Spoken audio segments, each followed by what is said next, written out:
Hello and welcome our beloved viewers to RTD's News English edition. As usual, we'll begin tonight's news with the major and top highlights. Let's follow. A visit of the Somali Prime Minister to different infrastructures in the country.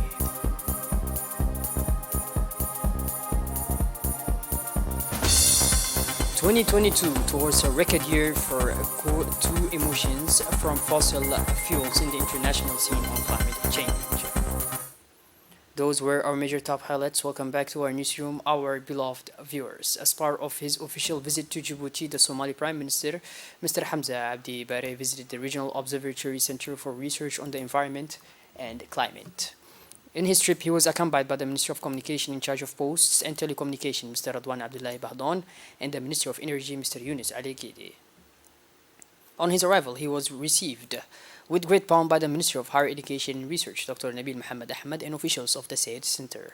After the reception, the Somali Prime Minister was giving a guided tour of the Regional Observatory Center for Environment and Climate Research. The observatory's mission is to monitor and assess the socio-economic and environmental impacts and to propose measures for the prevention, mitigation, and/or adaptation of risks related to climate change. It has state-of-the-art equipment for data analysis and processing, climate modeling, as well as regional and international scientific partnerships with UN agencies, research centers, and universities. Remember that this center was inaugurated by the President of the Republic, His Excellency Mr. Ismail Omar Gelle, and in the presence of his Somali counterpart, Mr. Hassan Sheikh Mahmoud.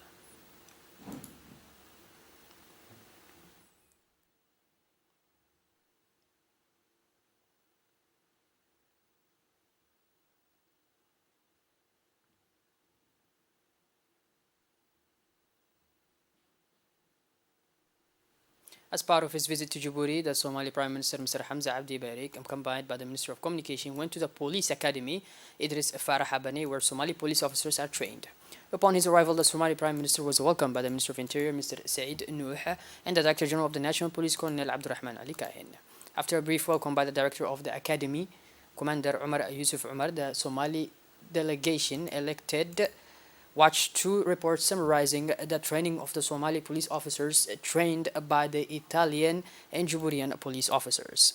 This training, offered since 2013 to the Somali police officers, aims to increase the qualifications of the Somali police to enable it to assert its control and guarantee the security of the territories of the various provinces, still disrupted by the insurgent phenomena, but also to fight against the actions of the criminal gangs operating there who have been responsible for various criminal acts.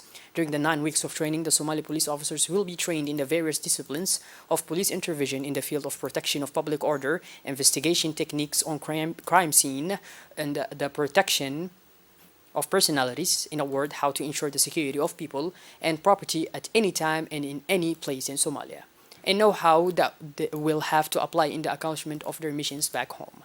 Delighted to welcome their Prime Minister, the Somali police officers were keen to intone a song, demonstrating their patriotism and their willingness to thwart all those who would undermine the integrity of their beloved country.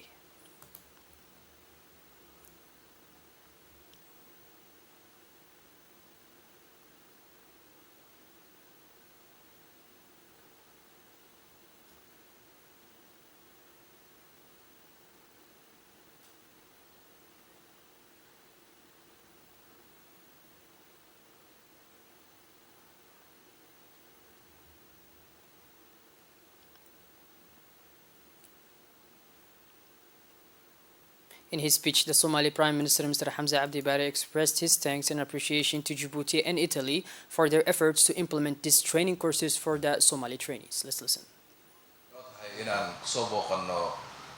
I am very happy and very proud to come in Djibouti, my second country. It is an opportunity for me to see here in Negat and to see the training that Somali police officials benefit from.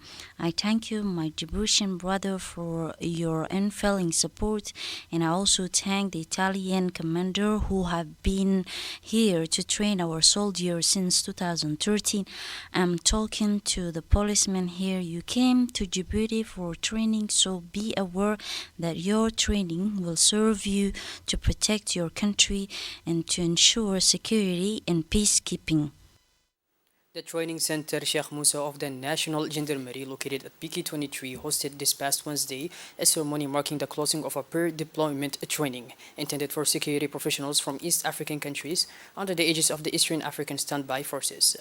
This colorful ceremony was co-chaired by Major General Usman Mohammed Abbas, representative of the Director of the Eastern African Standby Forces, and Colonel Zakaria Hassan Aden, Chief of Staff of the National Gendarmerie, and took place at the conference center called Lieutenant Colonel Hosh Roble Idle. The event was also attended by Colonel Ali Mohammed Roble, head of the police command of the ASF, Colonel Omar Hassan, representative of the Director General of the National Police, Colonel Mohammed Barakat, Director of Administrative and Financial Services, Colonel Vili Vilstrup, representative of the ISAF Police Technical Advisor, Colonel Abdirashid, Internal Security Officer at the Somali Embassy in Djibouti, as well as several other senior gendarmerie officers and the EASF administrative staff. This training, organized by the Eastern African Standby Forces and supported by the Danish Fund, began on October 30, 2022, for the benefit of 39 participants from 10 countries, including the National Gendarmerie and the National Police of Djibouti.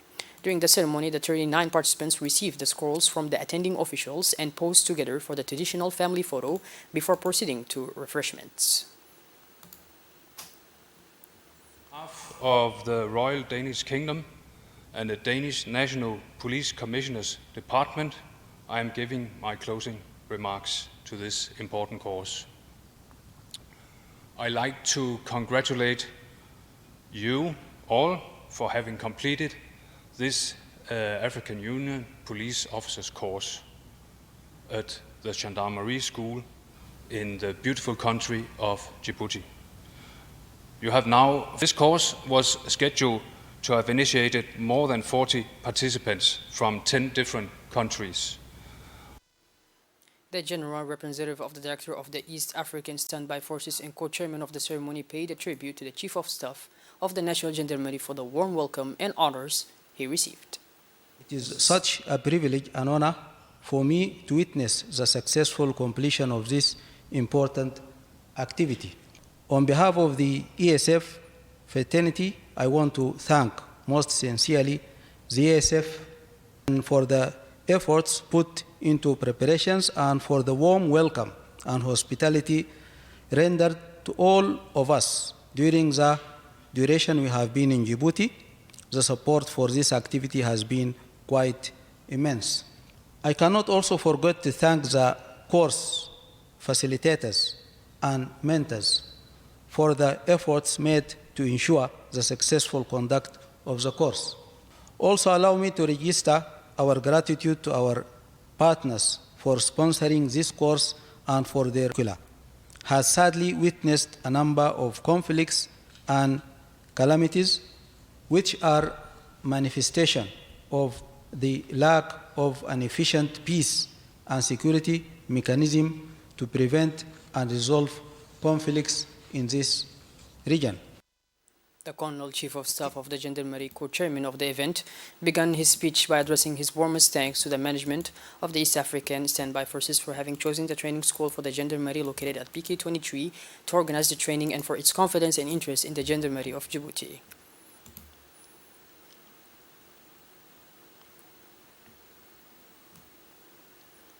Camp Lemonnier blew out its 20th candle, an anniversary under the banner of cooperation with a specific team, a day of appreciation of partners.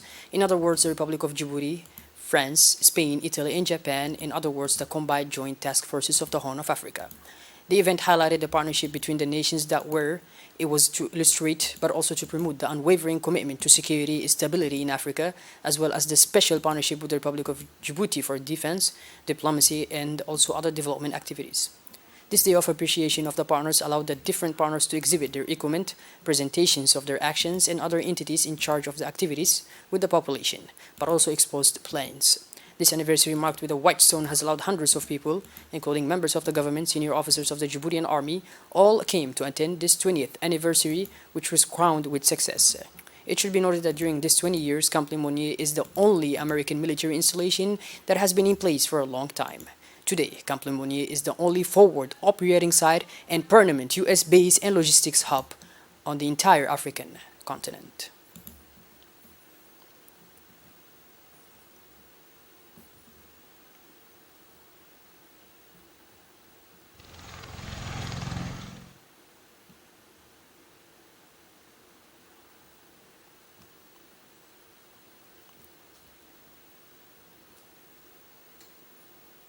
In a speech made by the U.S. military official Major General Jamie Shawley, she explained that the Republic of Djibouti was one of the first countries that stood by the United States after the September 11 attacks. Let's listen.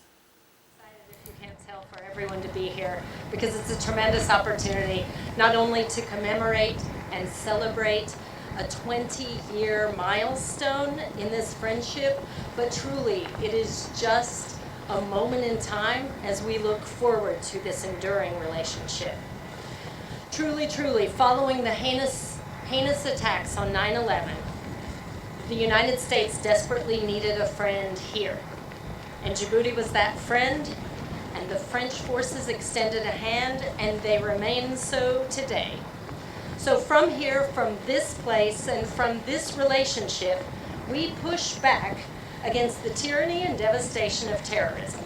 Together, we look for all opportunities to help Djibouti to remain the stable, strong anchor in a very turbulent neighborhood. And together, ensemble, avec mes amis, the French, the Djiboutians, the Italians, the Japanese, the South Koreans, the Spanish, all serving the common global good here. In turn, the U.S. ambassador to Djibouti, Mr. Jonathan Pratt, provided clarifications on how the camp has developed over the years and stressed the importance of this partnership. Let's listen to him. 20 years since President Gele and the government of Djibouti welcomed us here at Camp Lemonnier. As many of you know, this was a French camp before our arrival, and we were extremely honored to work with both the government of Djibouti and the French forces to begin our mission here deeply in partnership with the government of Djibouti. I think this is the best possible example that we can find of working together with a foreign partner on a common goal. And I can think of no other example in the world where we are so closely aligned on our objectives, especially in Somalia, to bring peace and stability, to counter al-Shabaab, and to bring a government that is democratic and powerful and secure in that country. Here in Djibouti, we've been honored to work together with our partners during this entire time. We've brought development projects. We're proud to have brought jobs to the country. The government has hosted us so kindly all this time, allowed us from the very beginning. I think the camp started just up there at the northern end, what we call the White House, which is the former French location. And it's since expanded to where we are now and all the way out toward the ocean. 20 years ago, if you landed here, the base would not have looked like this. The Regional Council of Dakhil organized on Monday, November 7th, the official opening ceremonies of the covered markets of Dakhil and As'ila. After Dakhil, it is the turn of the Sub-Prefecture of As'ila to welcome an important delegation led by the President of the Regional Council, Mr. Mahad Hussein Ahmed, and the Prefect of Dakhil, Mr. Adan Darar Musa, to participate in an inauguration ceremony of the covered market of As'ila. In addition to the President of the Regional Council and the Prefect took part in this inaugural ceremony an important delegation including the Secretary General of the Ministry of Decentralization, Mr. Mohamed Isa, and the new Ambassador of France in Djibouti, the Head of Cooperation of the European Union delegation, the managers of the project Adil. Upon arrival at the site, the delegation was welcomed by the Sub-Prefect of As'ila, Mr. Musa Humad, and the dynamic local elected official of As'ila, Mr. Muhammad Abdul Qadir, traditional chiefs, traders, women, and young and old people of this locality of As'ila who had gathered in front of the esplanade of the ceremony site. Thus, the beneficiaries mobilized massively in front of the market site of the ceremony to celebrate in the best way this inauguration ceremony. An occasion in which the people who spoke all showed their satisfaction and enthusiasm and did not fail to thank the Regional Council of Dakhil and the European Union for their financial support. Upon returning, the delegation took the opportunity to visit the agricultural farm of Mr. Jami' Gedi, which is a model agricultural perimeter of Dakhil.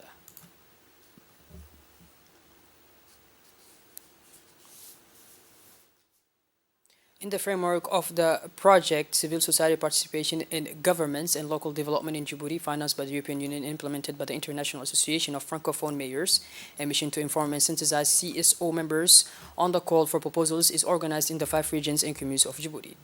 The activity is prospected by the guidelines of the simplified call for the proposals for local CSOs for concrete local development projects.